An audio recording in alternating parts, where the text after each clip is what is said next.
Hello, everybody, and welcome back to Let's Get Critical.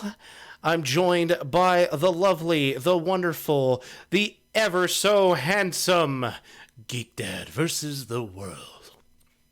Hello. How are you?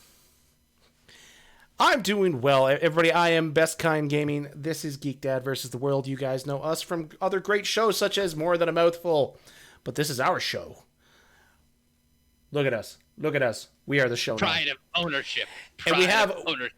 As you know, Let's Get Critical is a show about critical thinking in science, politics, and all the wonderful and good things in between. And every week, we'd love to have a wonderful guest come on to tell us their perspectives on the world and what they think is going on. And today, we have with us a frequenter in the chat, a wonderful human being, Miss DeNovo Review. Hello. Yay. Thanks for having me.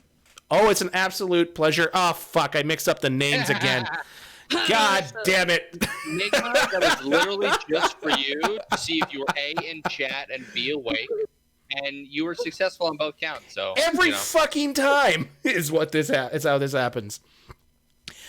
So, even though I am driving the ship today, I always like to say that this is not my show. This is a show created by myself and Geek Dad surrounding the whole idea of critical thinking in different various aspects of life and how it's really, really lacking in a lot of aspects of it. And we thought we would bring a little bit of it in as much as possible. Again, big thank you to the Talking Boxes Network and to Dom for the wonderful intro video, for all the graphics, for the scripts that sometimes work, and for this lovely logo right over here.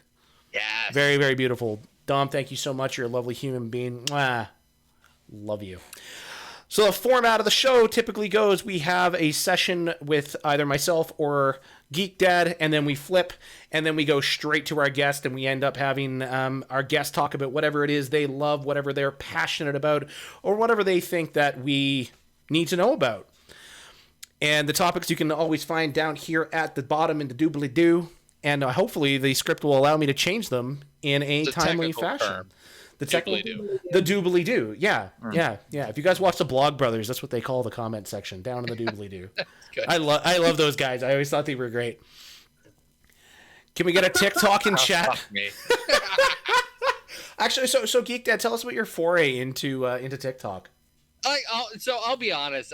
My entire journey into even streaming in general is just because I love entertaining, and as a lobbyist, a high-powered job and a family, I don't have time to do theater anymore. So I want to entertain, and it's been finding a platform that works for me. And TikTok in like 60-second videos apparently is it.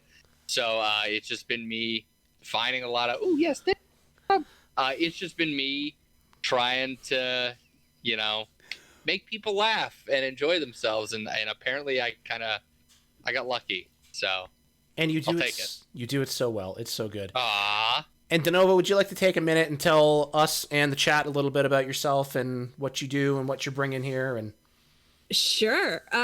So I'm Ann, and right now I'm an attorney, and I work in the state legislature in North Carolina.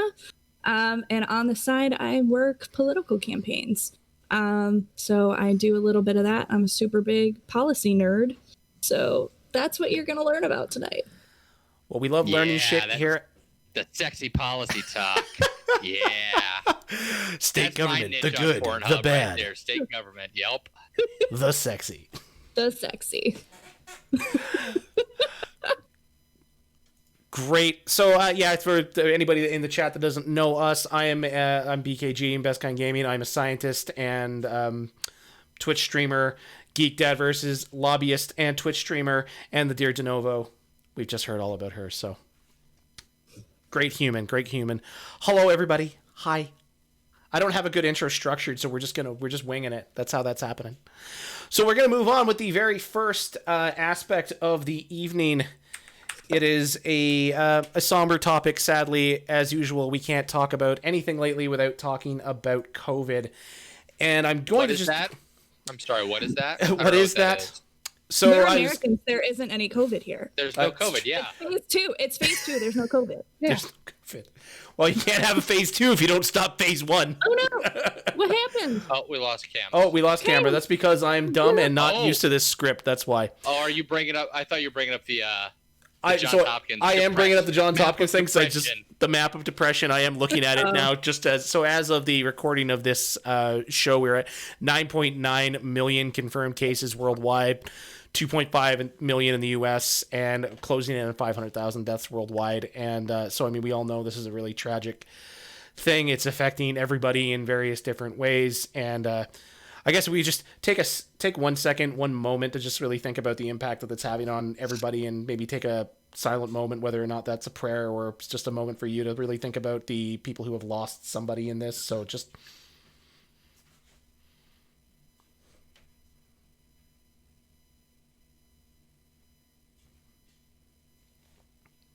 Okay. So appreciate that, everybody. So we're going to be talking a little bit about COVID treatments. So the scientific community is obviously in a very large uproar to find the newest, the greatest, the best treatments to COVID, as we are in a very, very desperate situation at this point in time. So I need to vamp for a second while I haul up my notes.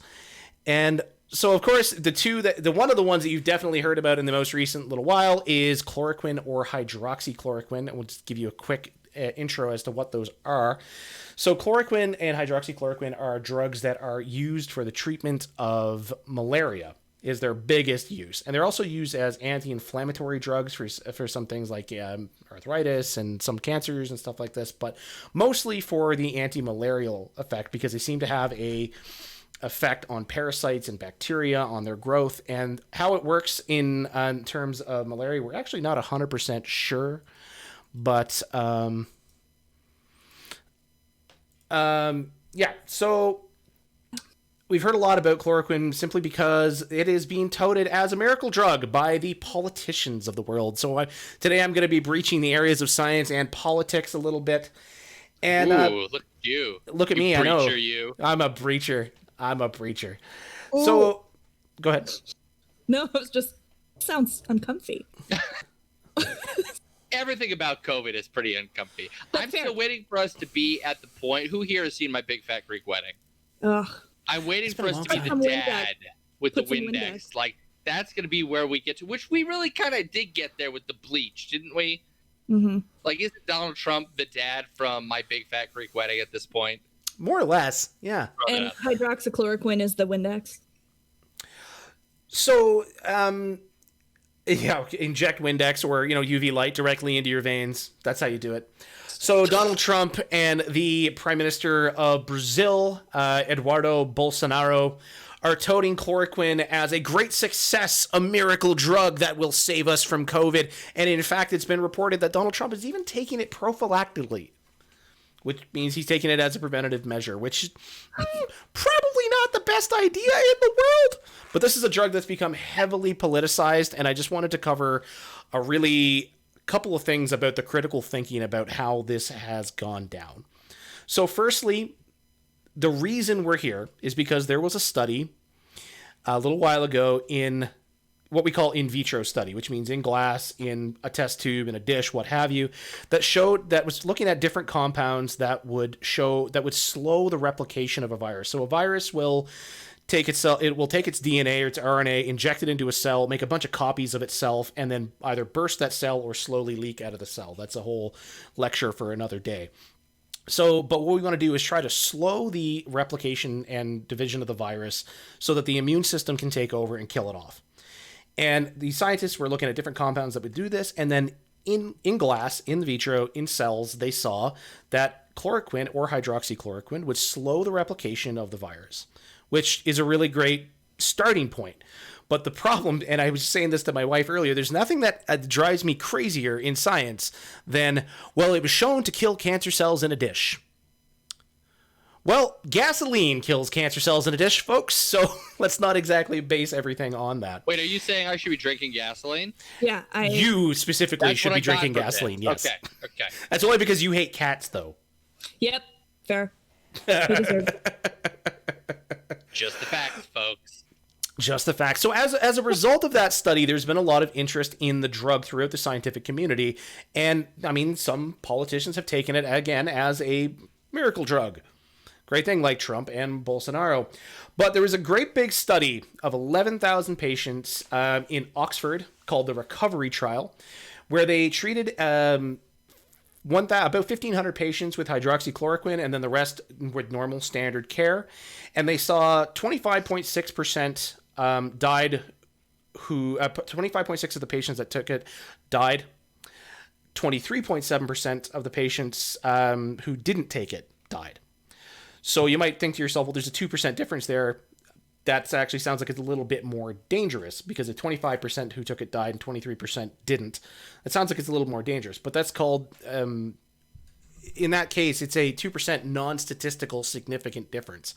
And one of the parts you have to think about when you're reading articles like this and thinking like, well, 23 versus 25%, 2% can be a lot when you're talking about 1 million or 10 million people.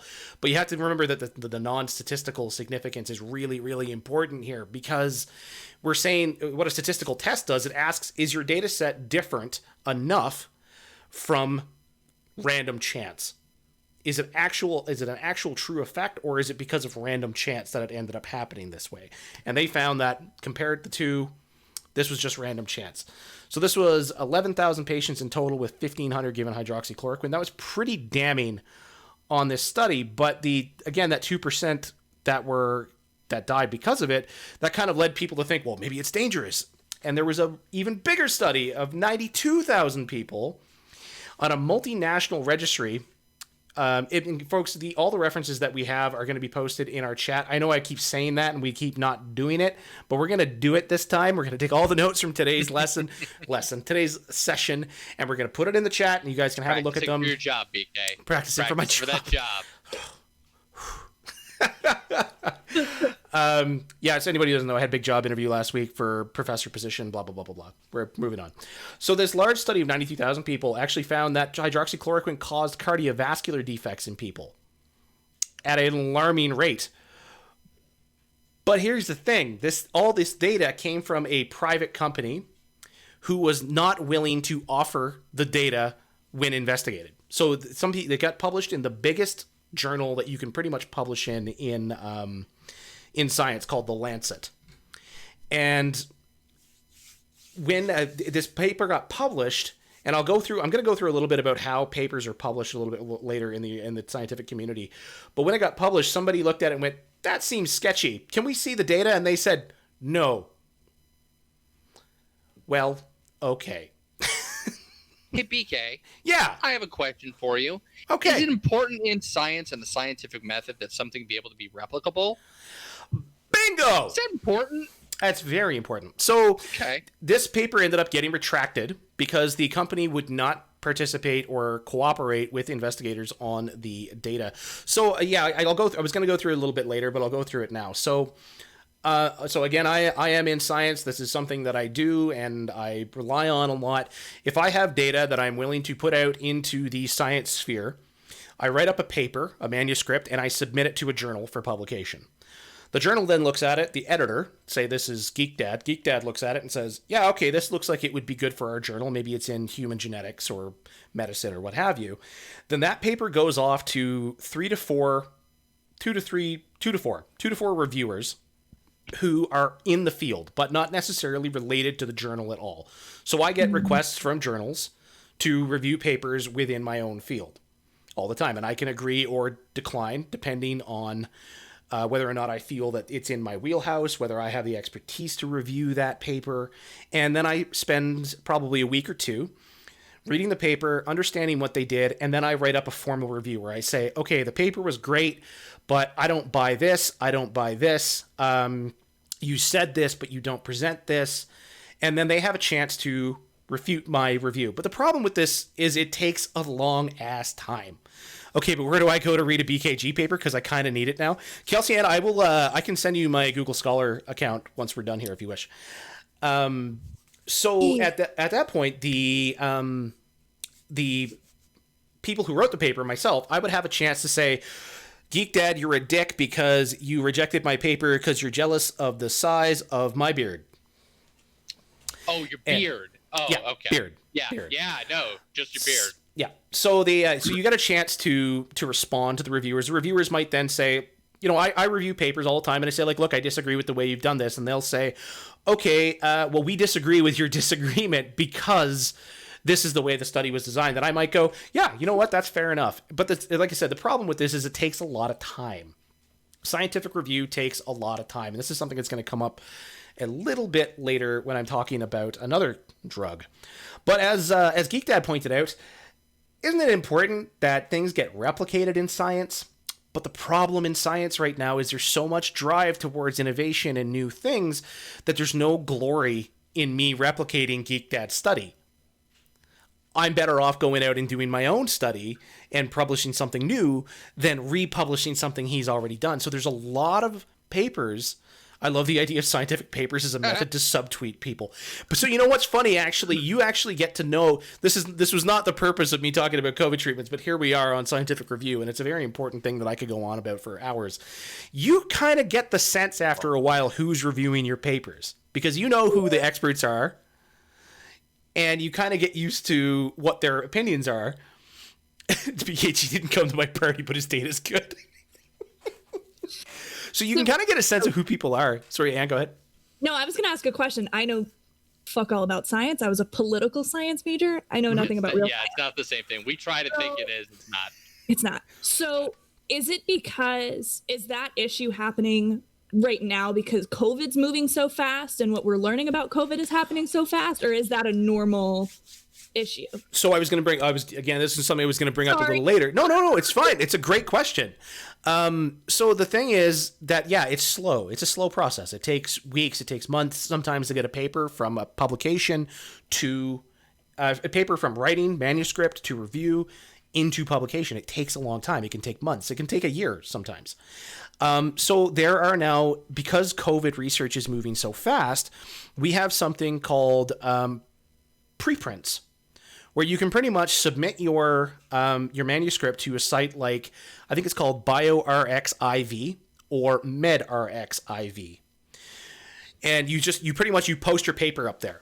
And it says, here's the data that we are looking to publish now, but we think it's important and we need to release it out into the general scientific community.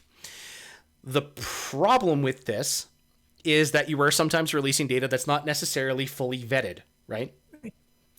Because sometimes when you're writing, you probably would know this by writing your own things. Once you write something, it's hard to get out of your own space when you're reading it. You stop seeing the mistakes after a while. You get into like laws of diminishing returns at that point. And it's important to have someone else read your work. But it's also important to release it fast because we're in a desperate situation. So we're kind of between that rock and a hard place of, is the data good, but should we wait? Is that coming from a place of like genuine, we care about people, we want it to be better? Or is it coming from maybe if I can be the first one, I can get the money to do the thing? I would say both, and a third is that there is in academia in particular, you have pressure to publish. It's you've probably heard the term publish or perish. Yeah. And that is more and more true as time moves on and funding from government agencies becomes less and less scarce. The more you publish, the more your chances are that you're going to get funding for your next project, right? So there is a little bit of aspect of we need this data to get out there because we think it's important and it might help someone. A little bit of, I just want to be the first to report this, and then kind of stemming from that one, if I don't publish this, I'm not going to get any more money. Thanks. So it's a tough balance to walk. And actually, Faravax is a fellow academic as well, and he pointed out that the review process for manuscripts related to COVID are being fast tracked, and so a fast track would be like the editor would not even look at it; they would just send it immediately to review. I'd get it. I'd probably get 2 or 3 days to review it, and then I'd have to send it back. So, I mean, most academics are busy. That's why you usually get a week or two. And actually, the week or two is new. It used to be more like a month. You'd get a month. Wow. So, yeah, academia is a slow, weird place. Wow. So, anyway, so the group that published this study, that was 92,000 people that found that chloroquine was actually causing heart issues, which was killing people, got retracted because one thing that scientists are expected to do when they publish a paper is to not only keep the data, but to be able to present it when asked for it. One of the kind of, I guess, unspoken, unwritten rules in academia is that if I publish a paper and you want my data, I should be more than happy to give it to you. Because we're all in this together at the end of the day. Right. So where was I going with that? Oh, right. Know, right. No, that's fine. Because of the retraction. Because that's why it got retracted. Because people, this group that had published that paper on the cardiovascular health of this thing wouldn't cooperate. So they actually ended up having 2 or 3 papers pulled as a result of not being willing to cooperate with the group, which might sound like they kind of fabricated the data to get the publication. As Kelsey Ann just pointed out, that sounds speedy, but also a recipe for misinformation, rapid fire. And that is exactly where we are with COVID right now. There are so many publications and so much data coming out. And this was a point, again, I was going to bring up anyway, so now is a great time, that this is why so much of the information is changing, right? Mask or no mask, ibuprofen or not ibuprofen, chloroquine or not chloroquine, because the data is rapid fire at this point. It's rapid fire information at all fucking guns at this point. Right. So we're really, really trying our best. So there was also another study that you might be wondering. So this was all on patients who were in severe shape. Right? So there seems to be no statistically significant difference between patients in severe shape who receive chloroquine and who don't. But there's also the possibility that it might be prophylactically good because Donald Trump's doing it. If Donald Trump's doing it, it must be a good thing. Because his OD is, or DO, whatever, whatever, it's not an MD is what he has. And it's someone giving him all the meds and stuff. I'm surprised Anthony Fauci hasn't been yelling at him about that. They're not friends. He doesn't let Fauci near him. Oh, well, that's fair. No, it's not fair, but you know my point. Yeah. Well, and that's a problem, is that you can't prove a negative. And when you try to, when you say, well, he doesn't have it, ergo, like, absence of evidence is not evidence. And just because after the fact of taking it, there's an old Latin saying from the West Wing, post hoc ergo propter hoc, after it, therefore because of it. Like, after you took it, you didn't have it. That doesn't necessarily fucking mean anything. It could just be that genetically he's not been predisposed, or because the Secret Service has him in a bubble. We don't know, but it doesn't necessarily mean anything. There is a total lack of evidence that prophylactically it's doing anything. When I say severe shape, I mean like in ICU on ventilators, exhibiting severe symptoms of COVID-19 infection. So there was actually another study done where they looked at prophylactic study. They actually sent chloroquine or a placebo to random groups of people who have self-reported being exposed to COVID-19. And again, they saw did not differ significantly between participants receiving hydroxychloroquine, which was about 12%, and those receiving the placebo, which was about 14%. Again, there is a 2% difference there, and people would be tempted to say, well, there's a 2% difference, but it's not statistically significant. Again, they do these tests to say... Those 2 words, perfect, not statistically significant. Yeah.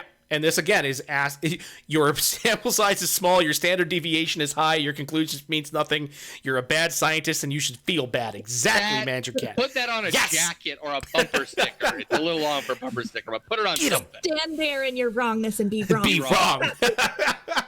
God, that was good. And by the way, when the president stands, nobody sits. Yes.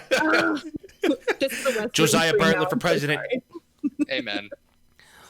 And so I mean, at this point, we've talked about hydroxychloroquine and chloroquine and where it started, how it got really politicized into a big deal, and there was a lot of money and a lot of funding thrown out as a result of the politicization, because someone politicized it. Right there. And I mean, that's not necessarily a good thing, right? Again, just because something kills cells in a dish doesn't mean it's going to be good. And the other thing is, too, people like to talk about mice and rats. We are not 150 to 200 pound rats, right? Well, not all of us. Our president is, but other than that.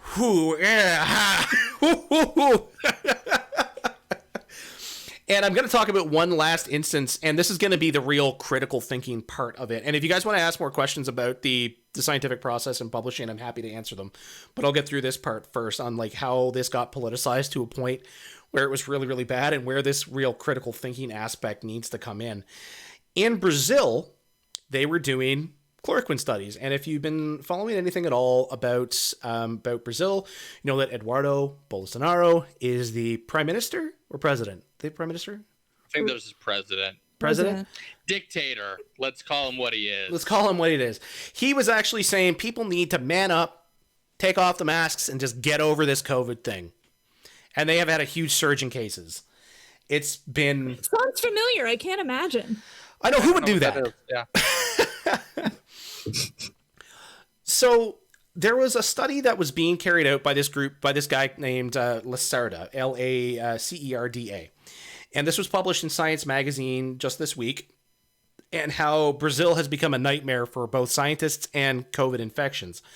So what Lacerda did was he was conducting a study, he or she, sorry, I don't know if it was a male, that were conducting a study with chloroquine. And they were looking at how different doses across these different patients can affect recovery rates. So again, this is where the critical thinking comes in, because in science, you have to ask these questions. Okay, great. He conducted a study on chloroquine. Why did he use chloroquine? How much did he use? Especially when you're talking about healthcare and drugs, you need to know, what was the dose? How much did they give them? Was it a little? Was it a lot? Was it way too much? And what stage are we talking about? Are these beginning stage patients? Are these late stage patients? So again, just when you see these things in the news, just ask those questions in your brain, and the articles might answer them, but they might not. So it turns out what Lucida did, typically if you're treating yourself for malaria, if you're getting treated for malaria, you take about 100 milligrams a day. I don't know what that is in American, but you get 100 milligrams a day. Our meds are still milligrams. Okay, yeah, good. That's the only thing that we've... You get half a pound a day? I don't know. So yeah, you get 100 mgs per day, typically. What Lacerda was looking at was about 600 milligrams twice a day in one group, or 900 milligrams per day, coasting down to 450 milligrams. So we're talking anywhere between 4 to 10 times the dose that you would be expecting for malaria treatment. It turns out a lot of people died, not a lot, but a significant portion of people died of cardiovascular defects because of the. But again, this is the tempting thing, right? Is to stop reading the article at this point and say, wow, what an asshole. Why would he do this? Like Geek Dad just said, wow, can't imagine why that happened. And it's the tempting reaction to have. But again, you need to take a minute and step back and ask the questions. Well, why? Why did he do this? Boredom. And actually, Bolsonaro came out and screamed, these are left-wing medical activists who are trying to disparage the drug that our government has approved as effective for treating COVID-19. So that was his reaction. But again, we have to ask those questions. What doses? Why? What patients? Well, there's a lot of scientific debate about what the appropriate dose of chloroquine or hydroxychloroquine could be for something like COVID. We know for a parasite, like the parasite that causes malaria, it's 100 mgs. But for something like a very fast replicating virus, that dose might be a little bit higher. So if you only stay within that very narrow range, you might miss that window at where it's effective. And you have to keep in mind, we're desperate. Yeah, we need and also something. Like how it's interacting with any other drugs these people are on, or any other treatment that they'd already tried any before they got to pre-existing that conditions. point. There's a whole bunch of things that factor into it. Yeah. And you nailed it, because the other thing that came up about this after was that these were in combination with other antivirals, other antibiotics that were known to cause cardiovascular issues. So the true effect is not really known. And truthfully, what we know about chloroquine in terms of its toxicity only come from accidental overdoses. Oh, for fuck's sake. That's the proper reaction. Yeah, I know you're referring to the Arizona thing. So I mean, really, again, you have to take a step back and ask. It's very tempting to stop and say, well, what a dick. Why would he do this? But the truth is we don't know. And we're desperate. But also, why are we using this medication on anyone for anything if we don't know anything about it? Well, and there have been so many dead ends, and there have been so many small studies that have debunked. And I know, like, the U.S. has come out and said, okay, it's bullshit, but the WHO hasn't necessarily said it's bullshit yet. And so there's a lot of misinformation.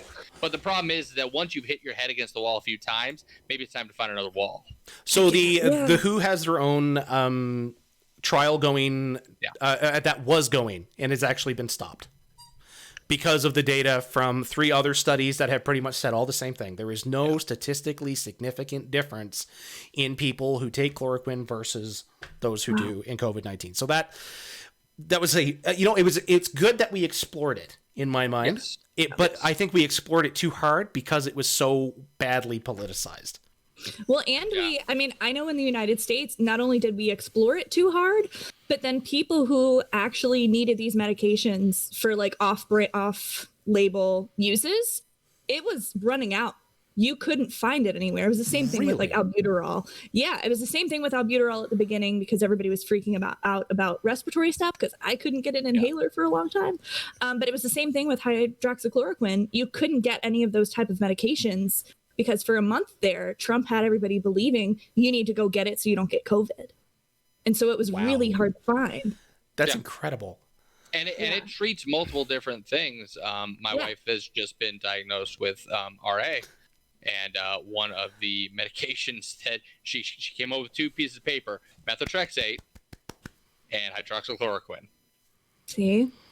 And it was hard there for a minute for folks to find. Hopefully now that the FDA said you can't use it for COVID, you'll be able to find it again in the States. But like that was, for a hot second, that was a real thing. And you know what? So my contract is up shortly, and I went to the store the other day to get a couple of my inhalers just so that I would have some on hand. And they said, actually, we can't give you more than one because we want to make sure everybody has access to it. And I was like, I guess that's fair. Anxiety so meds were the same thing. They weren't filling for multiple months. They were only filling for 30 days because they were running out. So wow. For anti-anxiety meds too.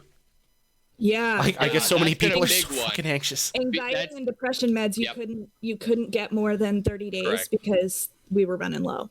Yeah. I think like Wellbutrin was non-existent for a little while. Yeah. Until they slowed it back down. Wow. Yeah. That's incredible. Mm-hmm. So anyway, sorry, we're gonna move on now. At the end of this whole Brazil debacle, Bolsonaro came after them, but they're actually receiving death threats now. The group that published this study, because people have passed away, they're receiving death threats and a lot of harassment because this thing was over politicized and because there's a severe lack of understanding of how these things should happen. There's at least 2 other trials, one in China and I think one in the US, who have used higher doses of chloroquine in relation to these things and have not seen and are seeing similar results, but not necessarily the same. So I talked about all that, and it's all very depressing, and I'm sorry for that. But I do have some good news. Just this week, there was a paper published. Well, not published. There was a paper release on MedRx IV. Remember, this was the preprint that I was talking about. That has said that dexamethasone, which is a steroid. So steroids reduce inflammation, they reduce swelling, they reduce pain and redness, used for things like arthritis and cancer, some cancers, and have shown that it has reduced deaths in patients receiving intubation, so having the tube shoved down your throat to breathe, by 1/3, by 1/5 in patients receiving oxygen without the intubation, but did not reduce mortality in patients not receiving respiratory support. So it seems like it might be a decent drug for people who are in, as we talked about earlier, in severe shape, people who are on intubation or oxygen in ICU. But again, this is a preprint, so we can't take it at face value. We have to take it with a huge judgment and a huge, great, big rock of salt, just to be on the safe side, because we don't want to go down this entire alley of hydroxychloroquine and chloroquine again. And you said that's a steroid? It's a steroid, yeah. Dexamethasone. See, that's interesting, because when this all started, they said stay away from steroids because it'll kill you if you get COVID. So now I don't know what. Right. So this is part of what I was talking about earlier about eggs are bad. Bacon is good. Bacon is bad. Cats and dogs living together. Mass hysteria. It goes back to your point of this is all happening so fast and everything's changing. Yeah. And ibuprofen was the big thing. It's good if it works, Yeah, I went off ibuprofen for a while because I was scared. And Yep. that was tied with the steroid study. And like, Yeah, I mean, Oregon Beast points out Fauci needs a fucking security detail. At least Yeah, 7 health officials in Cali have resigned because of death threats. I mean, it's nuts, right? I love Fauci. He seems like the shining beacon of light that you guys need down there. Yeah. He was wearing a Washington Nationals mask when he went out the other day. I love that man. Yeah. So the one thing I will say about this study, it was done by the recovery group in Oxford. And the recovery study is the same group of people who did a chloroquine and hydroxychloroquine based study and showed no statistical significant difference. So at least we know this is coming from a study and a group and a consortium that is likely trustworthy at the end of the day. So there is some hope. I will toss that out there. So do we have any questions before we move on? I asked all of mine. You asked all yours? Good. I'm sorry. No, it's okay. The SALT study in the 70s, the computers caused skin cancer, used a group who worked outdoors in Hawaii. Yeah, exactly. So it's, again, you got to ask those questions. Like, I mean, always the study I loved about skin cancer was the study that showed that too much sunscreen caused skin cancer. But the thing they forgot to take into account was that people who use more sunscreen tend to spend more time in the sun. And don't reapply. Yeah. Did I see the link for the vet study? I did not. Could you send it to me? Oh yeah, I didn't see the vet study, but that did seem interesting. Nigma kept calling that out. Oh, I'm sorry, Nigma. I missed that. But please send. Look at that. We have a study. So I'm gonna premise everything that I said today. I can't premise it; it's over. But I'm gonna end a disclaimer at the end of the day. So I'm a PhD doctor, not an MD doctor. So nothing that I said today should be considered medical advice by any shape, way, or form. But the current advice from the medical community right now is if you're at the hospital and they offer you hydroxychloroquine, don't take it. It's not going to do anything. But I will, so Enigma, I will check that out and maybe we can have a chat. But that's enough about COVID. We're going to move on to even more depressing things. It's not life or death. It's just voting. It's just voting. Who cares about for you? It's just your future and the future of our representative democracy, which we specified last night. This is not a direct democracy. This is a representative democracy, and there's a difference. It's not a democracy. It's a republic. It's a republic. Yes. So, love voting as a plea for my life. Yep. So I was going to actually originally go in a completely different direction with my topic this week, but on the heels of the news of the House finally voting in favor of making DC a state. By the way, don't get excited. It's not going to go anywhere in the Senate. But it's the first time it's ever happened in the history of our republic. So the talk of DC statehood made me think a lot about disenfranchisement and about just voting in general. And as we are going into probably one of the most, if not the most, consequential elections in the modern era, I wanted to talk a little. 4 years. Yes, but hear me out. This time we mean it. This time we mean it. So I wanted to talk about the idea of voting and voter fraud, because a lot of the things that are tied to voting have been I hate that quote. It's all DC's fault for not having logging and mining industries like Wyoming. Yeah, no, it's bullshit. So I wanted to talk about just the idea of voting and what some of the issues and arguments are around making voting easier or making voting harder, and what is actively going on to disenfranchise people in the country right now. And it's been happening for certain segments of our population since the country's founding, but it's continuing today. So I'm going to talk about a few different things. I want to talk about whether or not voter fraud exists, because it's a number of times the president has brought it up on Twitter at his 4 a.m. shit tweets. So I want to talk about that. Voter ID, just in general, and the idea of requiring forms of photo ID to vote. Is voter ID racist? Because that is a common theme, bringing up whether or not voter ID is racist. Talking about vote by mail because that's also been something that's been name checked by the president as being something that would lead to more voter fraud.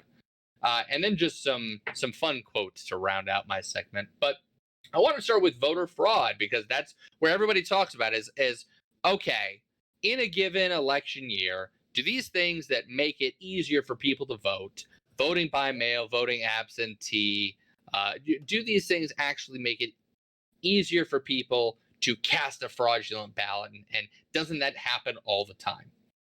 So I'm going to preface that a lot of what I'm using in this segment is from the Brennan Center. Brennan Center is part of NYC Law School, which, while nonpartisan, are still but right. Ooh, oh, look at that. That was sexy. That was sexy. That was magic.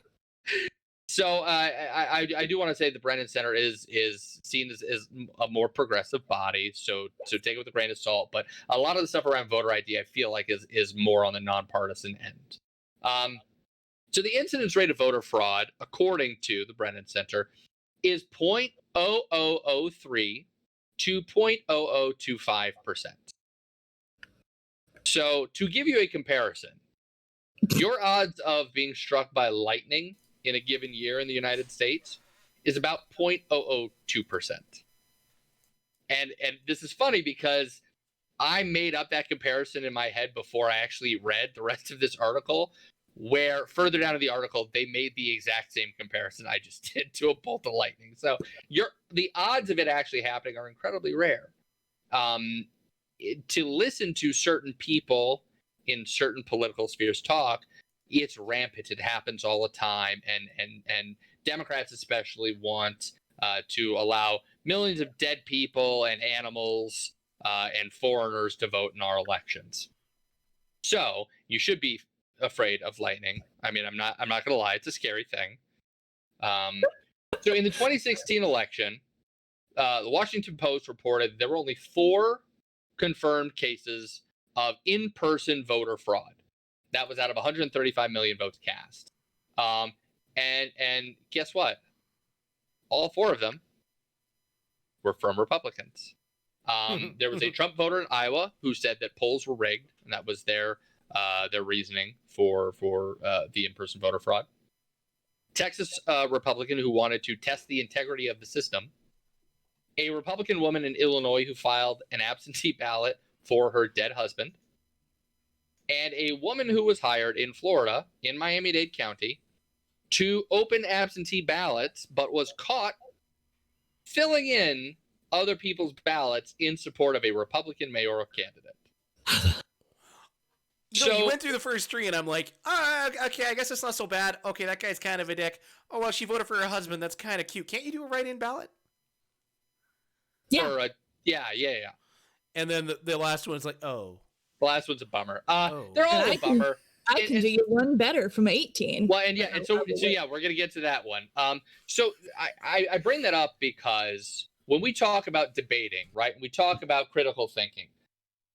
Sometimes facts tell you that you are wrong, and you can't play devil's advocate. You can't say agree to disagree. Sometimes facts are just facts. You're not entitled to your own fact. And so when it comes to this issue, do I want Republicans to be gigantic hypocrites on the issue of voter fraud? No, I don't. I don't want anybody to be a hypocrite. But in the 4 cases of voter fraud, which again is an infinitesimal amount, of the 4 cases that were found in the 2016 election, all 4 of them were people who espouse beliefs tied to a party that says, oh, hey, voter fraud is a big deal. Oh, by the way, Democrats are in favor of it. There is another very gigantic example, which has been teased so well in the chat and with DeNovo. Would you like to tell people about the 9th? Would I like to? No. Oh. Am I going to? Yes. So North Carolina's 9th congressional district, we had our election in 2018. Yes. As a Canadian and Yes. non-U.S. person, what is a congressional district, and why is North Carolina's the 9th? Well, so North Carolina has 13. We have 13 congressional districts. So every state, based on your population, you get assigned a number of congressional districts. And so those are the members who then go to the House of Representatives on the federal it's just level. your regions or your seats. Yeah.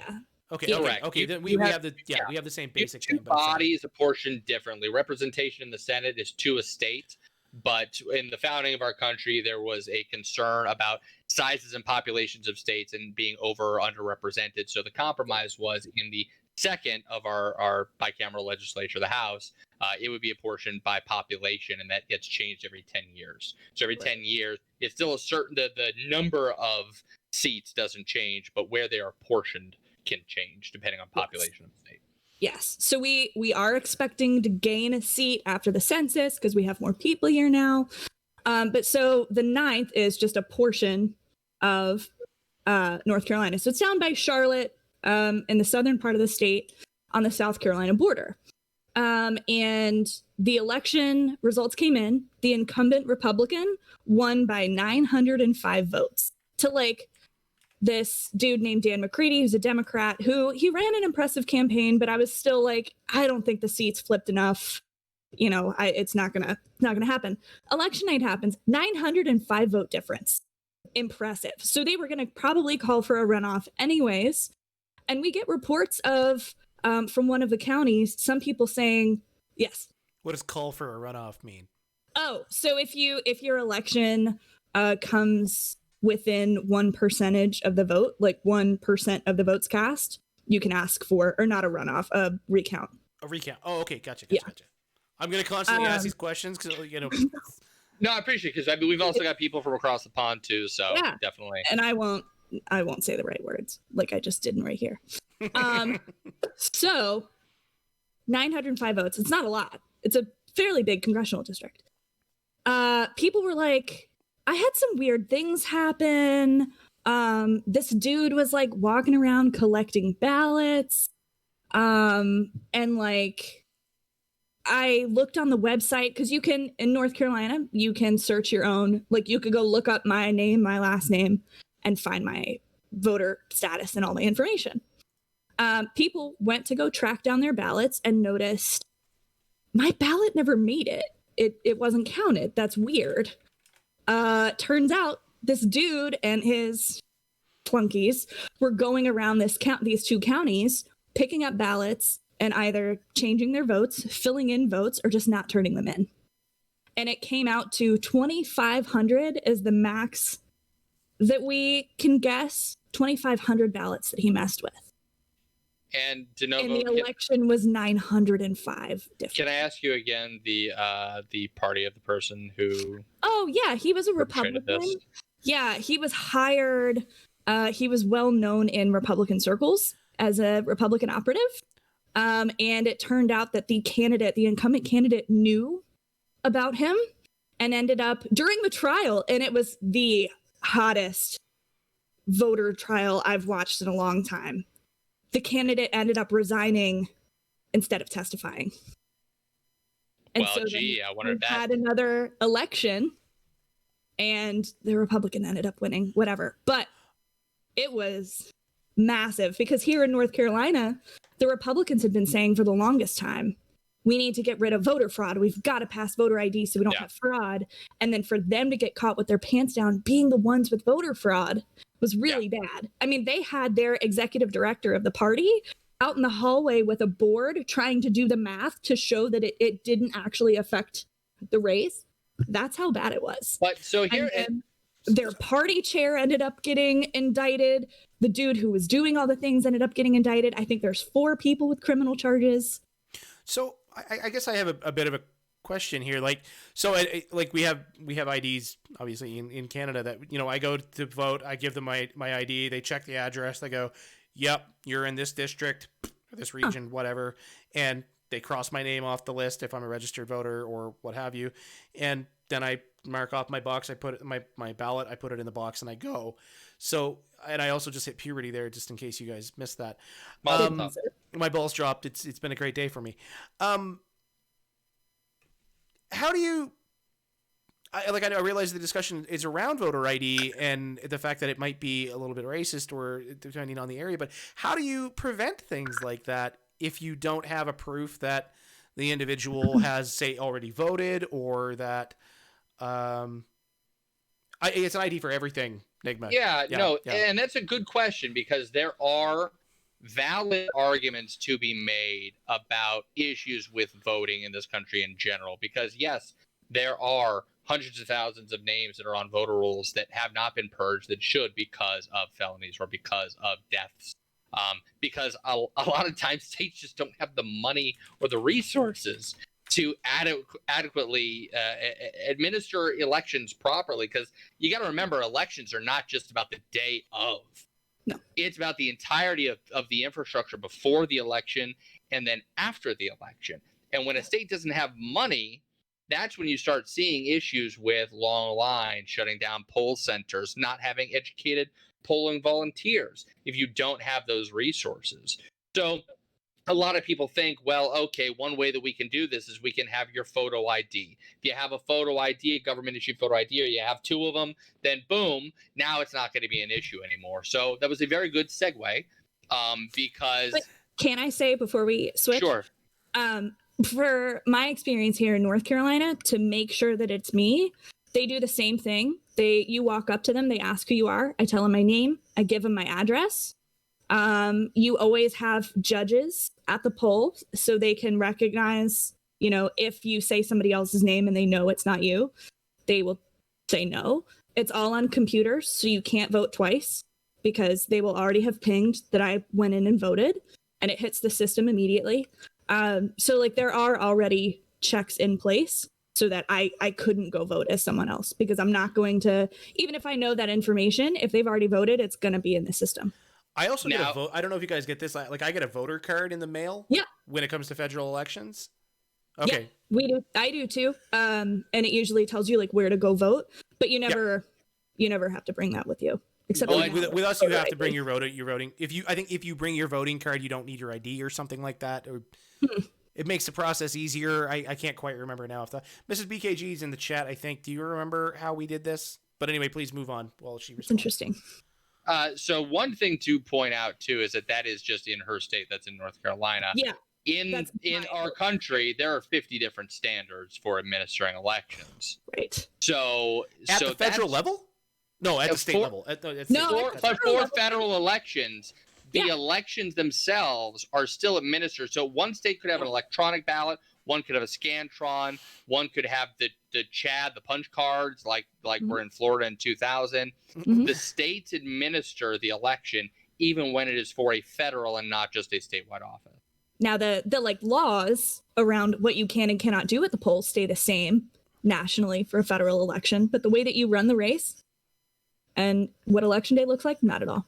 Correct. I realize you guys are way bigger. You guys are 10 times the size of our country, so it's a hard comparison to make. But I find that so ass backwards. It's just the inconsistency must be a big source of problems. Obviously, and that's a whole other topic. And such. Yeah, that's a whole other topic we could have for another. The plural of Chad. The plural of Chad is Chad. I know, right? Oh, sorry. It's a whole other discussion that could be had on federalism. And the founding of the country, which is the powers that are not given to the federal government is reserved to the states. And so that's a whole other discussion on the efficacy of federalism in the modern era of a 386 million population country with modern technology the founders never could have thought of. So when it comes to voter ID, the thought is that, well, if you have a picture ID, okay, that'll help determine who you are. Well, the thought then is, okay, well, some segments of our population, the elderly, the homeless, and then in certain communities of color, well, that might be difficult to get. So why would that be difficult to get? So because you may have to jump through hoops to get the ID, depending on the state, what is required of you to get that ID. What if you can't drive and you don't have a driver's license? What if your state doesn't really have a personal ID, not a driver's license, because you can have an ID that does not allow you to drive. It's a separate identification. Yeah. And for people that are from out of state who live in your state, so like college students. Correct. Oh. Yeah. So when it comes to go ahead. Wait, do you not have government, like straight up government issue IDs that are non-driver's licenses? No. At like the federal level? That explains so No, much. I mean, So you can have an ID on like a SNAP, like a food stamps. yeah, But it's nothing that I That think explains what so you're much. talking about, BKG, is a national ID, though, correct? Yes, No. yes. Yeah, Which we do not have, which is a big discussion in this country. Oh, actually, no. Sorry. Like Mrs. BKG has a personal ID. It's not a driver's license.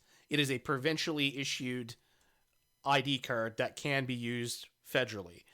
But that explains a lot. My friend, Well, I had a friend go down and they asked her for her driver's license to prove that she was 21 to drink, and she gave them their government issued ID, and they said this is not a driver's license. It's like, no, it's a government issued ID though.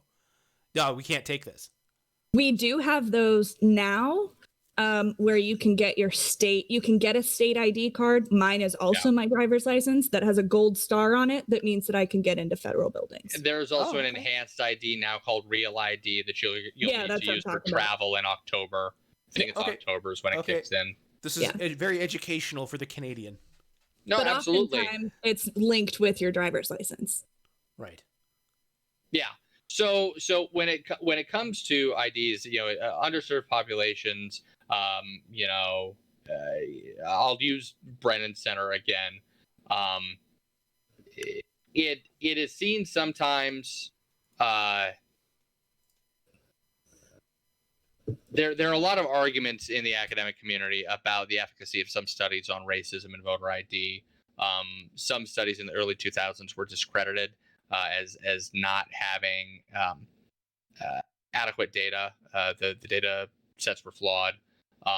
So you see now that the percentage of voting age citizens in the U.S. without a current government issued photo ID is 8% for white voters. It is 25%. Is that people who are eligible to vote or people who are registered to vote? Voting age citizens in the United States. Eligible to vote. So voting age citizens in the United States without current government issued photo ID is 8% for white voters, but it is 25% for black voters.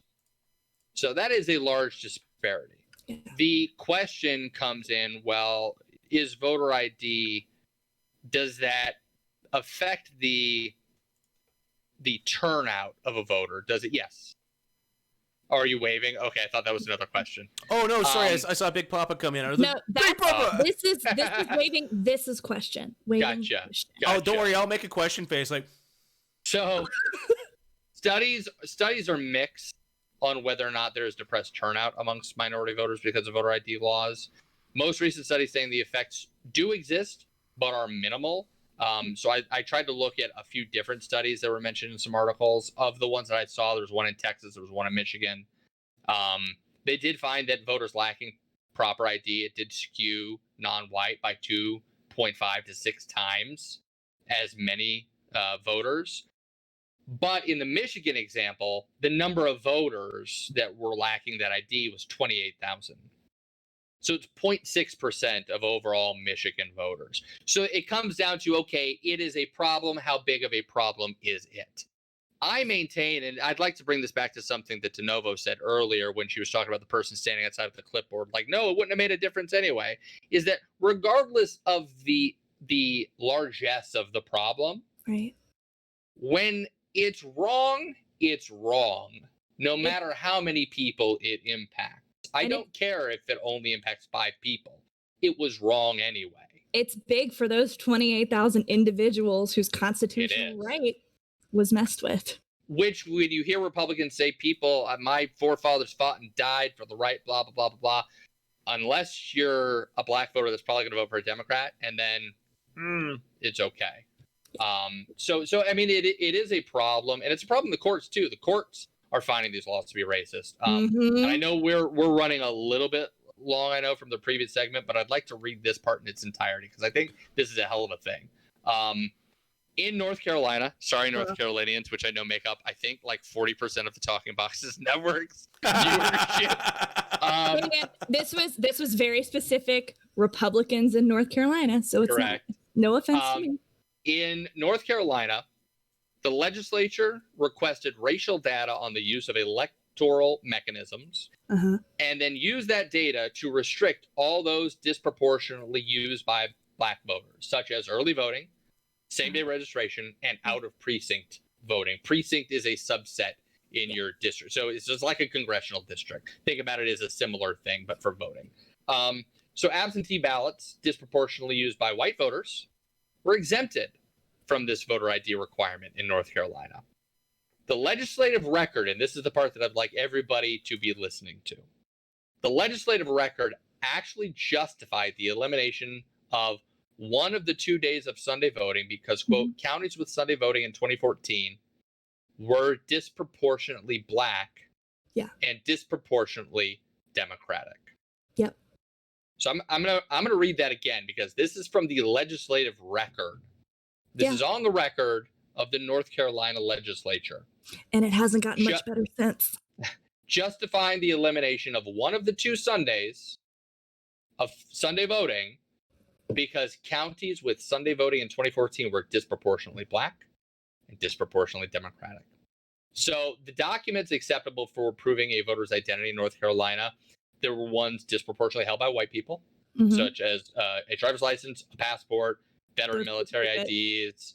The ones that were left out were the ones that were often held by poor minority voters. So a student ID, that's a big one because you mentioned that earlier. Student IDs, government employee IDs, public assistance IDs. The Texas voter ID law designed the same way. So, I mean, just because it's North Carolina doesn't mean that that playbook isn't being copied in other states. Oh, it is. Yeah. They've the been Texas, sharing it. Yeah. And the Texas legislature was repeatedly advised of the likely effect on minority voters, but rebuffed nearly all amendments that would have eased the impact. Yeah. So in North Carolina's legislature, Republican senators, they denied vehemently that the law was racially discriminatory. But at the same time, they admitted that the bill rolled back voting expansions that they believe, this is more quoting, Democrats passed to favor themselves. So they're thinking, well, these things were... Which we did, to be perfectly honest. But the thing is that... Still not right. Because this is what Republicans say is that, and I'll get to this later in my quotes, but when voters vote, when turnout is high, Democrats win. That's not an issue of Democrats doing something wrong, allowing people to vote by enfranchising people instead of disenfranchising people. So the issue here is, yes, it might be in their self-interest ultimately. That's just a happy accident of an increased turnout. It is still the right thing to do to allow people to vote. So in North Carolina's legislature, like I said, they're putting this on Democrats. We're just rolling back their reforms that made it easier for people to vote. But Republicans admitted that they wanted to limit how easy it is for people to vote because more access to the ballot box for black voters is bad for GOP candidates. The district court judge in North Carolina in this case, who originally upheld the monster law, as it was called, apparently held the same view because his opinion noted that the law largely removed voting expansions passed by Democrats when they controlled the legislature. So it's a gigantic problem that you disenfranchise any single voter. And remember, we're talking about the difference between voter ID and racism, and we're talking about voter fraud. You have 0.000000002% instances of voter fraud, and you have 28,000 people in one Michigan example of one election that are facing possible disenfranchisement for lack of the proper ID. So you have two issues being treated equally, and in no way are these things separate but equal. No. To borrow a phrase. No. And a lot of them, it's interesting going into 2020, a lot of those lawsuits on voter ID are still bouncing around in the courts, even though the election's in November. So like right now in North Carolina, we have voter ID on the books, but it's being held back by the courts right now. So like maybe they say that we need an ID in November, maybe they don't. And it's a whole other thing. I'm seeing this in chat. I know DeNova is mentioning, a couple other people are mentioning gerrymandering. Gerrymandering, for those of you who are outside of the U.S., is the drawing of congressional districts to save certain seats, to group certain voters together. Yeah. So the quote, I hate that fucking quote. There's only 3 Democrat seats because I couldn't get it down to 1. Yeah. Literally, you'll have squiggle lines that just, it's like a Rorschach painting of a congressional district to try to get as many Democrats into one seat as possible so that the rest of the Republicans can be... And I'll be honest, this is where we're going to be honest in this show. Democrats gerrymander too. They'll gerrymander the fuck out of a district if they have the power to. So it really depends on states that have implemented independent redistricting commissions. I feel like that's probably the best way to avoid that. But again, gerrymandering, whole other topic. We could take an entire conversation to. So vote by mail. I'm sorry. Finish. So vote by mail is the last issue, because Trump he's been talking about that a lot lately with COVID, and this is kind of the bridge between your segment and my segment, is that people don't want to vote in a long line with a bunch of other people because we've been told not to congregate that close, and there's already issues with long polling lines at places. So the less polling stations you have, the more people you have in line. So Trump said in June, earlier this month, that the 2020 election will be, in his opinion, the most corrupt election in the history of our country, and we cannot let this happen. He referred to mail-in ballots being counterfeited, forged, stolen from mail carriers. He said, in my home state, by the way, this past week, that there is tremendous evidence of fraud whenever you have mail-in ballots, which is completely false. Did he just mean his presence in the poll? Unless they're mail-in ballots that the Republicans in North Carolina. 61% of Americans surveyed in battleground states strongly or somewhat strongly support allowing all voters, to use mail-in ballots. Only 37% strongly oppose. But if you break that down by party, interestingly, not surprisingly, 88% of Biden supporters strongly or somewhat support allowing all voters to use mail-in ballots. 72% of Trump supporters strongly or somewhat oppose it. And that's what's terrifying, because you're going to have a lot of Democrats that don't feel safe going to go vote physically in person. Yeah, absolutely. And it's very transparent, because now they're starting to say in their inside voice on the outside. Like Trump was quoted as saying that measures that were meant for the CARE Act on voting would make it harder for Republicans to win. He's quoted saying they had levels of voting that if you'd ever agreed to it, you'd never have a Republican elected in this country again.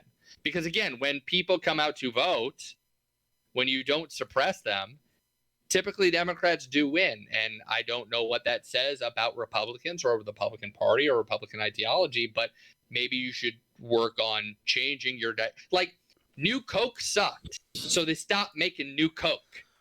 Don't keep trying to sell New Coke. Stop trying to make feds happen.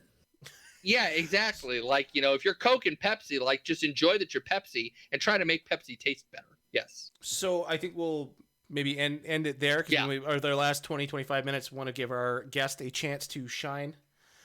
So we're also just going to keep ranting about this, though, in that section. Well, that's great. It's a great segue then. It's a portion of the section that we were going to talk about anyway, with states, right? State government. States, right? Yeah, right. So yeah, we can leave it here. I think the important thing to say to people is, in the upcoming election, please make sure that you've done your research on your areas of the country. Are you registered? Do you have the proper IDs? Have you taken the time to figure out what you need ahead of time? And make sure that you are not intimidated when you go to the polls, because for the first time in a very long time, there's going to be a concerted effort from the GOP in 15 key states to monitor polling places, to challenge ballots and voters that they deem suspicious, which is code that we are all aware of. Check your stuff now. Check your registration and stuff now, because deadlines are going to be coming up. What's the website? Oh, God, it depends on your state. Okay. 50 states. Well, actually, there's I think is it checkmyfuckingpollingplace.com? May be able to tell you if you're registered. There's a few different resources that you can find. Yeah. So Annie pointed at 866ourvote.org. Yes, that's another one. Welcome PKG to our front country. So de novo, we have already started into your section, but this is our wheelhouse, which is state government, which is farm league ball to some. Hey, man. To us, we know this is amazing. Where this shit happens. This is where it all happens. Yeah, so like I said at the beginning, I work in state legislature here in North Carolina, and I know that Geek does government affairs in a bunch of states as well, but on the coast that we don't care about as much. So I wanted to, in the vein of talking about how important voting is and knowing about your local government, and I'm sure that this applies to other systems of government as well. Like, you want to be involved on the local level. You don't want to just listen to what's happening on the news in like the federal or the more national level, because the stuff that's happening locally is going to affect your day-to-day life a lot more than what's happening in the national sphere of things. I mean, the example here in North Carolina, your state level stuff can involve getting rid of the driving test and driver's ed, which just Your happened. state is special. Yeah. You know, not being able to pee in the bathroom that you need to pee in happened here in North Carolina. Like, there's a lot of stuff that my cat's coming over. There's a lot of stuff that happens here that affects your day-to-day life, and you need to be looking at it. Not only that, but we talked a little bit about redistricting. So in the state legislatures and stuff, except in 16 different states, we draw your she loves you too. There she is. We draw your district lines for state and for federal. So the problem is like, the people who you've just elected, if you're not paying attention, they're just going to make it so that they keep getting elected. That's why this election is so important. I mean, we literally earlier this year had a lottery ball machine help pick our redistricting. No, you did not. Yeah, check my Twitter. It's there. We had a lottery ball machine help pick our lines. It was fine. So the show is going to continue with, I guess, just Best Kind Gaming as the host. But yeah, so, you know, the other thing is the quote, I want to say it's from FDR Times or something like that, but laboratories of democracy. Mm-hmm. So states were always meant to be the place where we try things out and then we bring them to the federal level. So like Obamacare was Romney Care first. No Child Left Behind was something Bush did in Texas and then brought to the federal level. Like, you see this happen a lot of times. You'll see stuff happen on the local level, the state level, and it gets elevated. So you want to pay attention. And then you also want to pay attention because, like, there's a national leadership pipeline coming from your local government to your national government. I mean, look at Barack Obama. He moved up very quickly and he started on the state level. And you see that from a lot of different places. So that's why it's important.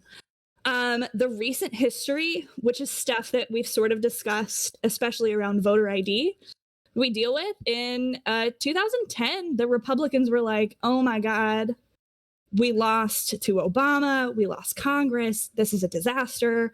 And Republicans are smart. They hopped right on the issue and they created organizations to go tackle school board races and state ledge races because they knew this is where all the power is. This is how we build our base. And they moved up from there. Democrats didn't realize that was happening. And we let ourselves lose all of the ground we gained in 2008, 2010. And in 2014, we finally realized, oh, we need to steal their playbook.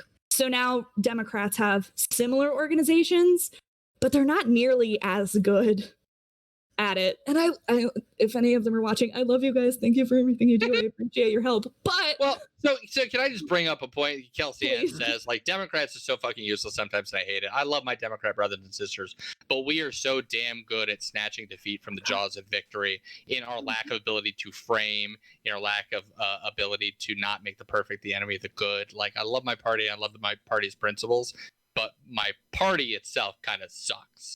Yeah. So what do you think it is about the difference in the two parties then that allow one to really identify where they fucked up and then the other one to not do that? Where do you think the difference is? Where does it lie?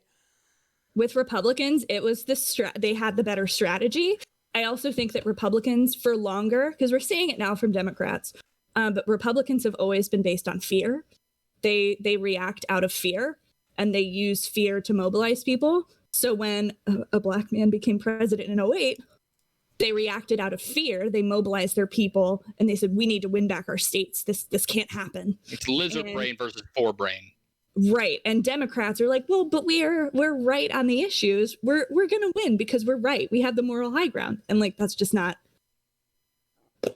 And it's funny, to her point, if you look at polling on most issues in the country, you can just pick one. When you're polling Democrats, Independents, and Republicans, typically majority of voters, 51% or greater, will come down on the Democratic side of an issue. Most cases. I know something we suffer from in the scientific community is the accusation of elitism, because we do the same thing. We say, well, but we're right. Yeah. We have the data to prove it. And does that suffer the data. from the same? Oh, you said the thing there. I love the thing. The data is that you're not entitled to your own facts, but we're seeing that more and more in our politics. Is with the fake news, the advent. If I yell loud enough, then you're just going to shut up, and I'll be right, even when the facts don't support it. Yeah. Yeah. So it's a very weird thing. Other weird thing. Didn't mean to derail there. So go ahead. Please, you're fine. Other weird thing you may not have known about our government, because I didn't know about this until, after college, which is embarrassing. I didn't realize that not all state governments are like full time. I thought everybody was like the president, and like you go to work every day and you do government stuff. I didn't realize that that's absolutely not the case.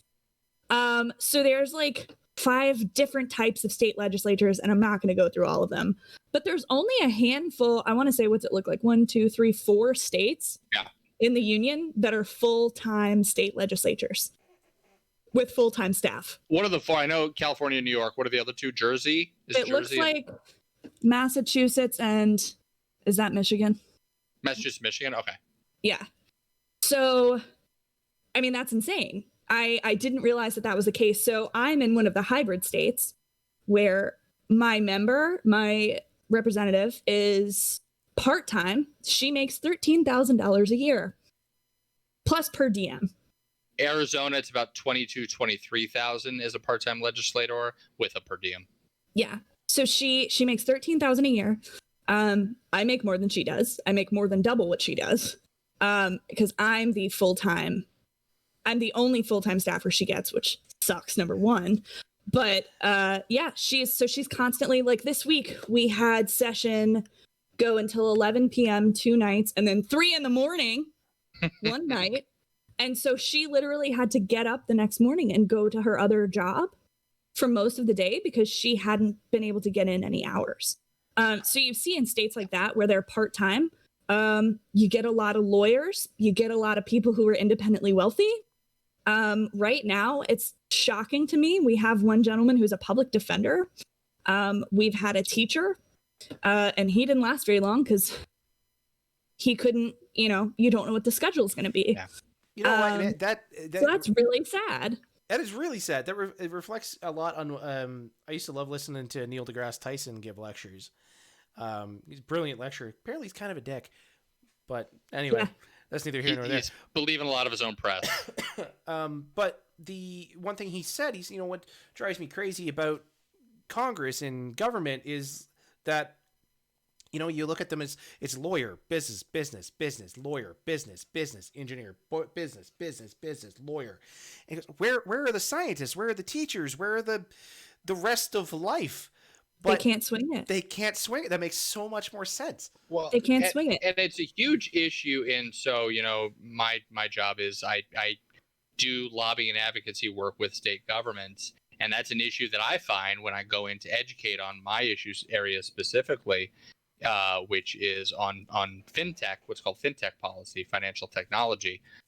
So I'll talk about algorithms, AI, data privacy. And you're talking about people who are in their day jobs, an insurance salesman or somebody who's not necessarily conversant in these issues, who is being expected to be an expert because they don't have the staff of a congressman or a senator. You've got me. She's great, by the way, but she is not going to know all things about all things. And you're expecting somebody who makes $13,000 a year to make these decisions for you while having a family, while doing another full-time job to support themselves. And this is kind of that duality of, well, do we want people to be career politicians? Maybe not for life, but do we want people to be able to actually do the job that we send them there to do? Because that's why we have a representative democracy, so that we're not the ones having to make these votes every day. Yeah. And the problem now too is that we're seeing, not only in North Carolina, we're seeing it in other states with some of these Republican majorities, and I'm sure the Democrats are doing it as well. They don't really give you a schedule for what the week's going to look like, what the month's going to look like, even what the session's going to look like. So how do I go to my boss and say, I'm going to be able to put in this amount of hours this month when I have no idea when I'm going to be needed in session? So like the general gist of what these folks' days look like, not even mine, just the member. So she's got, if you're in a part-time legislature, you've got your own job. Some of them have families, not many, right? Because the ones who do have school-age children really struggle to be able to travel that much. We have a very long state. It takes 8 hours to drive across the state, if not more. And like, that's a lot of responsibility to put on these people. So you've got your job. You don't know. So some legislatures have a full-time year-long, you're in session. My state is a long session and a short session. So we go in February. You're supposed to get out in June, but last year we didn't get out until December. Close enough. Yeah. And then the short session is like February to May. We only just got out yesterday, and we're going to go back in September. So much for it being short. You have some legislatures that have a year on, a year off. So they just disappear for a year. And then you've got some places that just do weird mixes of both. So, you know, for some of the members, at least you get a year off and you can have your life back. But for others, you know, and here in North Carolina, it's a 2-year term. So she's constantly campaigning. The moment she got elected, we immediately started talking about how to campaign for the next year. Wow. Because she had to file within 6 months of becoming a member.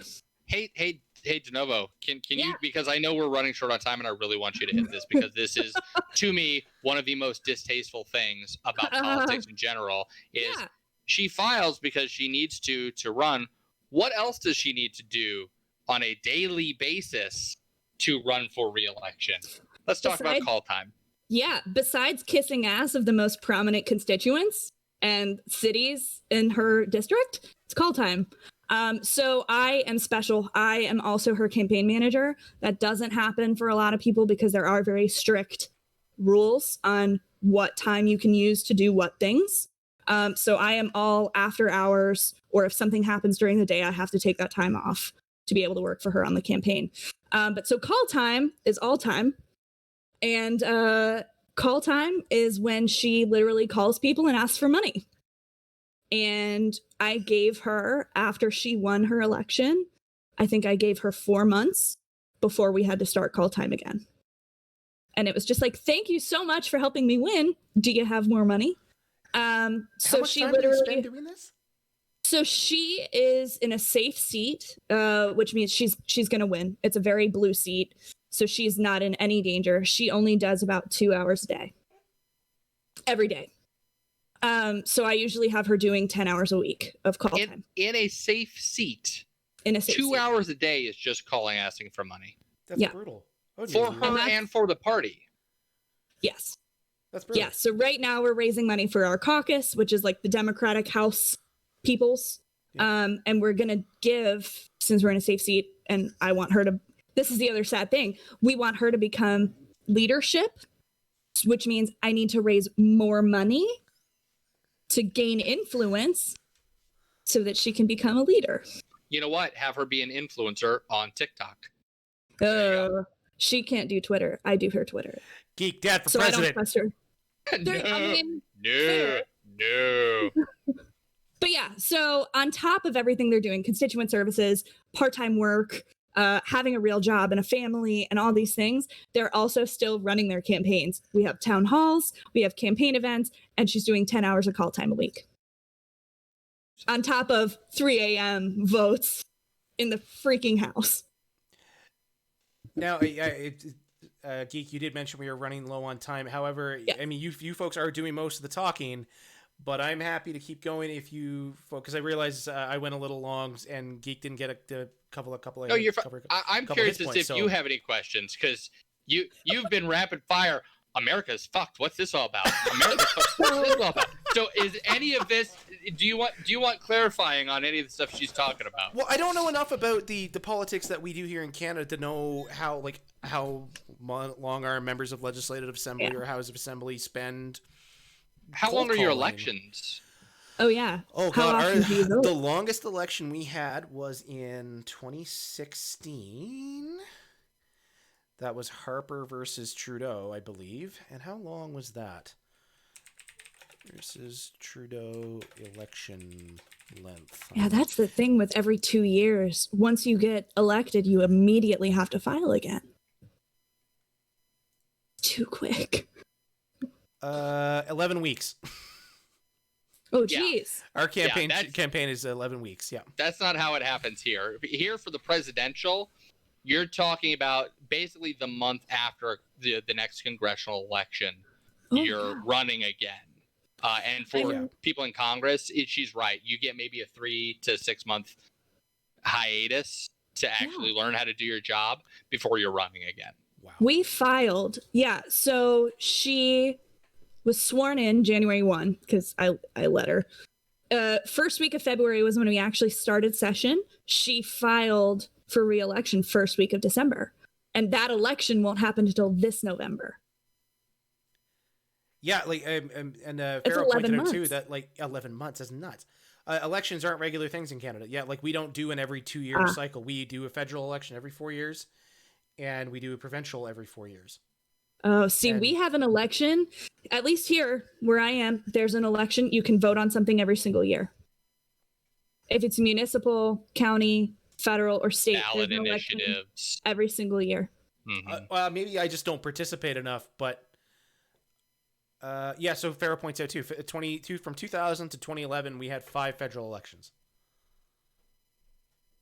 Wow. So we just don't have that constant pressure. You'll see that in the UK and in Canada, where like we don't like this guy. Let's have another election, and it is not that. I wish it was that easy here in the US. Yeah. Having us calling for a second election is tough though. Like we're in a situation now where I'm sure the conservatives in our country would love to call for another election, but they just can't afford it. They just can't. Oh, really? Yeah.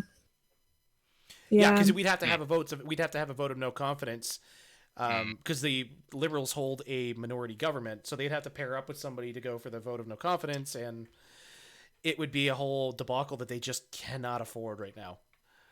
I don't think anybody can afford it, honestly. I don't think the Liberals could either. Yikes.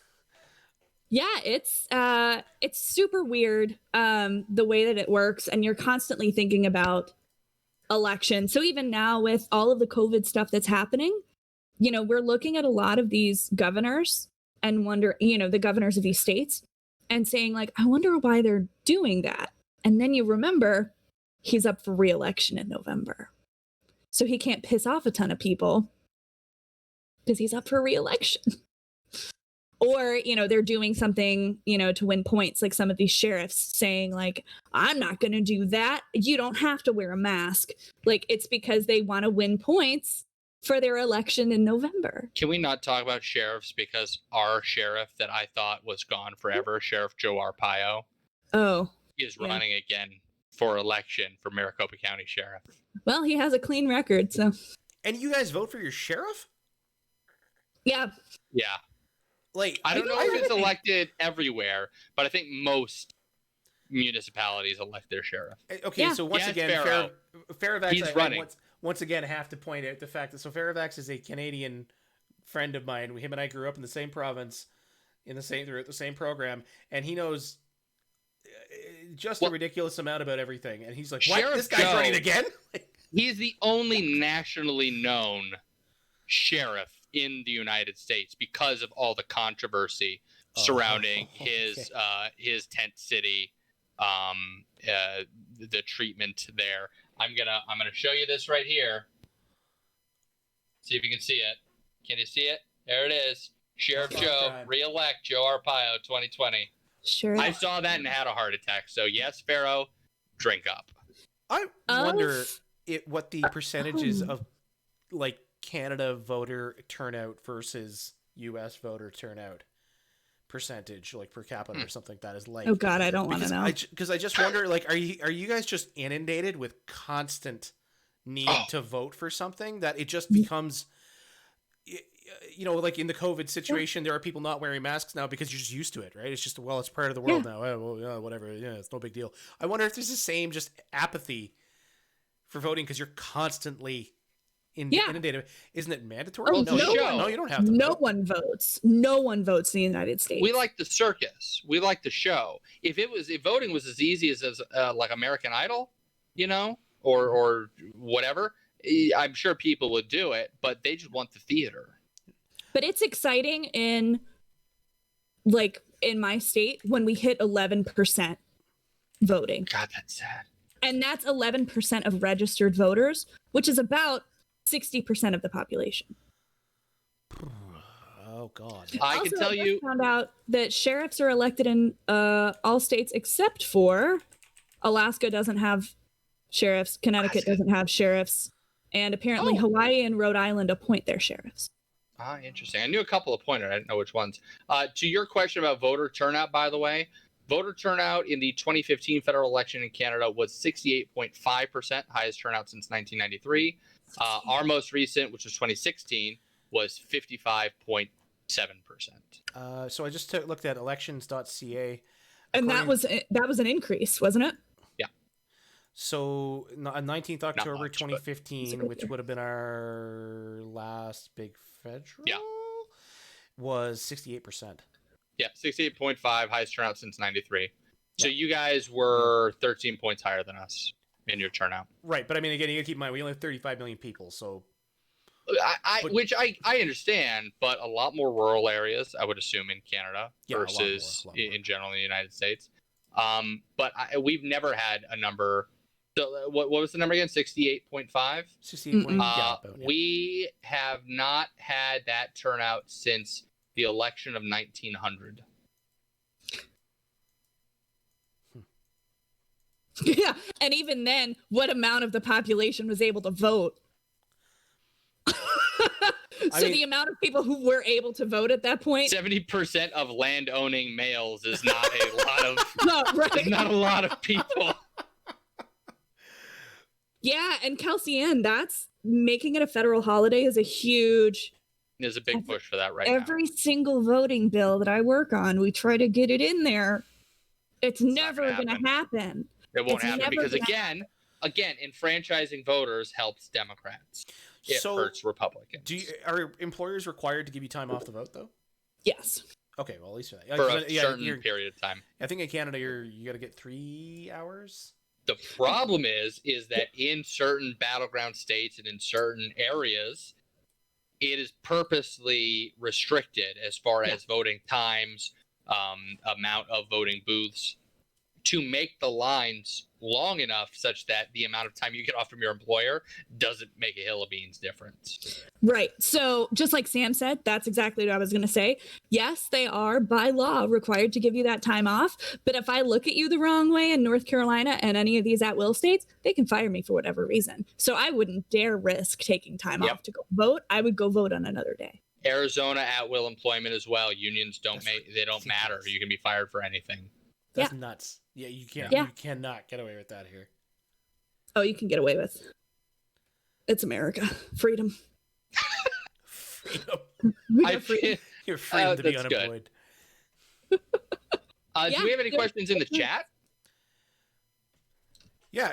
So, guys, I guess we'll leave it that section there, and we'll move on to our question period. If there are any questions at all about any of the topics that were brought up tonight, Geek Dad, I know you might have another little subsection you might want to talk a little bit about. So no, because this is important. Blue right here. I need to know that answer. Wrong. Kelsey Ann wants to know what your favorite color is. BKG. Blue, 100%. Color it. Did I prime you for that by talking about blue politics, or is it actually blue? No, it actually legit is my favorite color. Yeah. You can ask my wife; she's in the chat. Well, see, then I'd have been voting for what, Nader? Because my favorite color is green. Well, and I don't want to answer this question because mine's red. And that makes no sense. Oh, I'm sorry. That's all the time we have for Let's Get Critical. Thank you very much for... See, Mrs. BKG verifies our statements. Pharaoh, that's a good question. Pharaoh actually probably has an answer for that, and he's welcome to help me out with this answer. But why are there only a couple of major science publishing companies? He's right. There are a couple, like Elsevier is one of the biggest publishing companies in the world. And why is it so expensive to publish papers? So to publish a paper, so there's a lot of controversy now in science surrounding what's called predatory publishing, meaning these are companies that are formed very quickly, and their primary source of income is tricking people into submitting papers to them. So my opinion is that all publishers are predatory, because I pay to read the journal. I volunteer my time to review the papers that go into the journals, and I pay for the privilege of publishing in said journal. So they get me coming and going. But predatory journals are just completely fake journals. They have no editorial board. They have no nothing. They just say, like, I get like 10 of these a day in my spam email. It's like, dear Dr. BKG, please submit your most wonderful. The best one I saw was, please submit your enormous manuscript to. Enormous. So Huge. Yeah, huge. Come and go and have me working for free. Exactly. So right now it's kind of a monopoly because like the Nature Publishing Company, again, one of the biggest publishing companies in the world, and it's not cheap. We're talking like $2,000 to $3,000 to publish a paper, right? Like your big meaty manuscript. That was my favorite. Pharaoh and I like to trade our best spam requests for going to conferences or emails or manuscripts. Yeah. It's love. Really, really pretty funny. Yeah, it's still question period. Absolutely. Yeah. Science being pay to win. It can be pay to win. There's a lot of politics that go on in science, right? Sounds like it. I know a guy that tried to publish a paper in a big journal. The big journal rejected him, and he, being a big name, pretty much said, "I reject your rejection. I want you to redo this," and he got it published. Yeah. I reject your rejection. I mean, I guess I'm just going to start trying that. And the other part about peer review, I never answered Pharaoh's question straight up. Why are there only a couple? I'm going to guess the same reason there's only a couple of big tech companies. There's a power imbalance here. There's money to be made, and they just keep, like I said, they get us coming and going, and that drives me crazy. I think all journals are predatory. But another problem with publishing is with a peer review is that it's all anonymous, right? So when I get a journal, they don't know who I am, but I know who they are. Mm-hmm. I think if we're going to do it anonymously, I shouldn't know who they are either. But now they've started asking, like, would you mind if we told them who you are? And I typically don't mind, because my view on it is I should be polite. If I disagree with your data, I should say, well, you stated this, but you claimed this with your data. I think you should reanalyze or perhaps add this experiment on to better make your point, rather than your data is shit and you're a piece of garbage for doing it. But like that happens in peer review because it's anonymous, where people say things like, my previous postdoc supervisor said he got called. It started off nice, like, yeah, the data's good, everything's nice, but this part of the manuscript proves that you are part of a cabal that is trying to subjugate the individuals who study this area, and it's completely wacky. Odd poly science question for DeNovo. Oh, yeah. Do you keep track of odd laws? What's the weirdest law in North Carolina? I do like odd laws. It's one of my favorite things to look at. Besides being able to marry your cousin, so it's not a law against, it's a law for. Yeah, no, you're totally allowed to marry your cousin. It's weird, but North Carolina, there's one about you can't serve bingo players alcohol. So like if you're just playing bingo, you can't give them alcohol. And for some reason, I think that's really funny because it's so odd. I also saw Mandrakin asked, what's the biggest change needed in U.S. politics? And I'm going to choose a simple one. I think that, and this might not be popular, I think we need to see more bipartisan work. And that's something that I've been really proud of, is getting to know people on the other side and actually being able to work with them, because we're able to actually accomplish some things that way. So that's my biggest thing right now. I saw Enigma's question about, so they're called faithless electors. And you can be a faithless elector now. They're supposed to be penalties that go along with that. It's only happened a handful of times, Yeah. where an elector has not voted where they were supposed to. I feel like if you break that bond down to the elector and the result, you might as well make it a popular vote at that point, because you've completely negated, like, the electors are there as a buffer, but a buffer that's never actually really been used against like a tyrannical candidate. So because of that, and because of just the changes in size of the country, population, technology, whatever, I think at that point you just make it, abolish the electoral college and go to a popular vote, because the flyover states, they don't get any love. Right. You've got how many people in the state of maybe Oklahoma where you'll have him show up one time to Tulsa, and that's the only time you'll hear from the president in years. Right. But they'll show up to California for fundraisers 15 times, or Texas or Florida or whatever. Enigma, you also have the National Interstate Compact, Popular Vote Compact that we're seeing go through some states. So it's not, they can't vote however they want, but what those states are trying to do, what that movement is trying to do, is make it so that if we can get enough states that equal the electoral votes, the 270 that we need to win, those states, those electors will vote for whoever won the national popular vote. So it's not exactly on the nose for what you're looking at, but it's a way to get around the electoral college without abolishing it. And Kelsey Ann, I actually think it's higher in California, but you're right. It is a massive difference. And it's disappointing, but it's the way it is.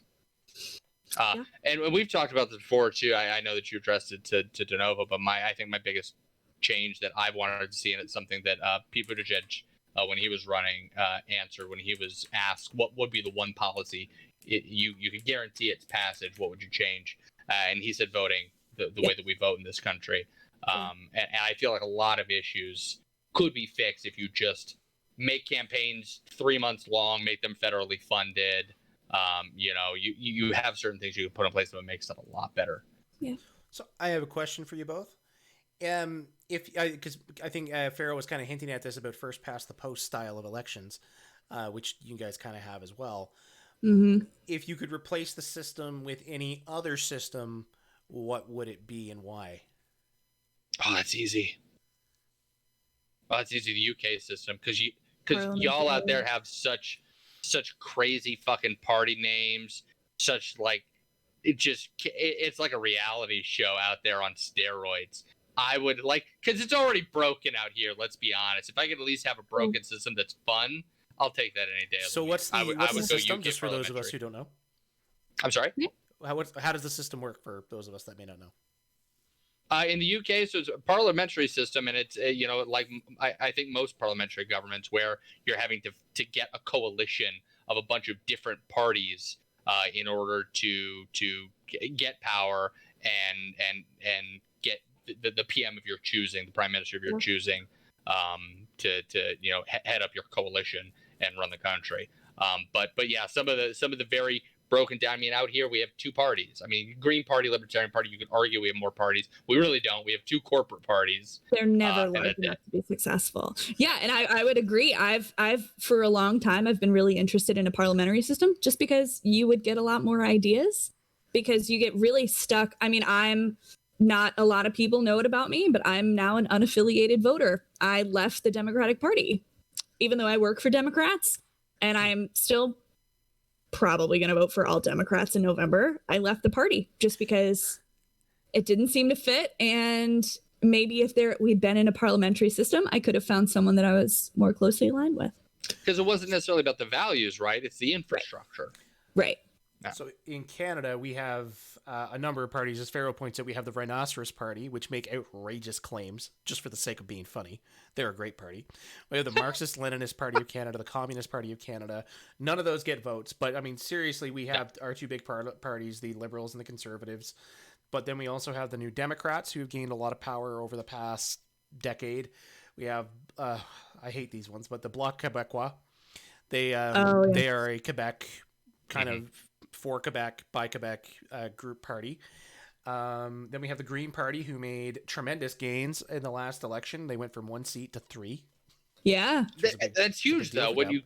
Yeah, If we had that happen here, the world would explode. it would be gigantic. Yeah, because I mean, it's same in the UK. There are two major. You've got conservative unionists and you've got labor, but you've got a whole bunch of others that will claim seats. They will get some seats. You're not going to see typically a libertarian or a Green Party candidate even get on a debate stage. Well, and the only independent guy we have right now is because he was elected as a Republican and then left.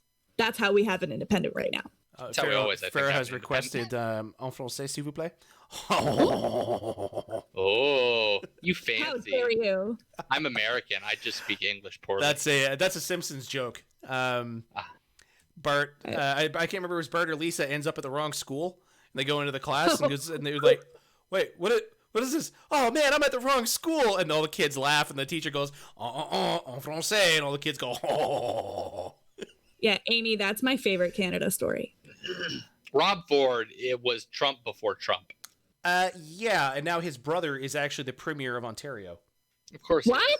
Yeah, Wow, a dynasty. Why not? So actually, but you know what? Like, I don't like Doug Ford. I don't agree with any of his policies. He pushed a big buck of beer thing that only ended up leading to more expensive beer. And but he I don't like that guy. He has handled the COVID-19 pandemic in his province very well, and has actually called out President Trump on a lot of his bullshit. And I'm like, wow, Dougie, like, no shit. You know what? I'm not a conservative, but fuck me, if you keep acting like that, you might have my support at some point, right? When the Ford family in Canada is the voice of reason compared to America, you have problems. Removed all funding for healthcare and education. Yeah, he removed they had planned to move to a new sex education program, much more modern, and the one that was in place is from the 70s, and he opted to go for that one. Yeah. I mean, at least you're getting sex ed. Yeah. It's not good sex ed, but Just saying. I know. Update the videos from the 70s. Those are old videos. The production value is just not up to snuff. Adjust the tracking. Yeah. I can't. Well, so guys, do we have any other questions for our lovely guest? I cannot. Before we go, Oh my God. Because I don't have any more, I don't think. That's what I'm saying, Amy. sad. It was very odd going through school because you learned constantly, like, you could do it, but just don't, because then you won't have to risk anything. That's what happens when you grow up in a puritanical country. Oh, so I'm going to answer the question I asked you guys earlier. I loved a ranked ballot voting system because everybody said it in the chat. I too agree that a ranked ballot voting system is the best way to go, but it's the hardest to count. Mm-hmm. But I also like proportional representation too. You get a third of the votes, you get a third of the seats. That's what I like. I wish that the Electoral College, every state would just give them out proportionally. I think that'd be great. Mm-hmm. And I love you. Give trees to Khaleesi, please. I will. It's not a question, but we'll go with it. She's expecting it already, so. I will. Yeah, she's already sitting behind me, like, mad that she hasn't gotten any, but I'm on a stream. Okay, I think we'll call it there for the evening. So, DeNovo, thank you so much for spending your time with us this evening. Everybody give a big thank you to DeNovo for us. And Geek Dad, you're sexy as always. I mean, I love you, god damn it. I love you. You're a gentleman and a scholar. I'm at least one of those things. So folks, ladies and gentlemen, please, ladies and gentlemen, and other non-binary individuals, please tune in to We Are All Adults here tomorrow at 8 p.m. 6 p.m. Eastern Standard. Fuck, I'm on it. I should know what time. Sure. Yes. Somebody maybe. should. It's tomorrow. Check Twitter, your local listings. Indeterminate time. It's for 6. another dose at 6 p.m. Eastern Standard Time. Sippy's first drink is at 8. Oh, is at 8? Okay. Shut up, Pharaoh. Fucking asshole. I love him, but he's an asshole. So yes, please join the ladies again. You'll get a double dose of DeNovo review tomorrow on We're All Adults here. And following that, we have Sippy Cup games with Sippy's first drink with, if you watched Up, Down, Left, Right earlier the week, he'll be checking out some of the games they reviewed during that. And other than that, we will see you all next week. So enjoy the intro video again. You're all lovely. Good night. Bye-bye. They're gone. You don't have to keep waving.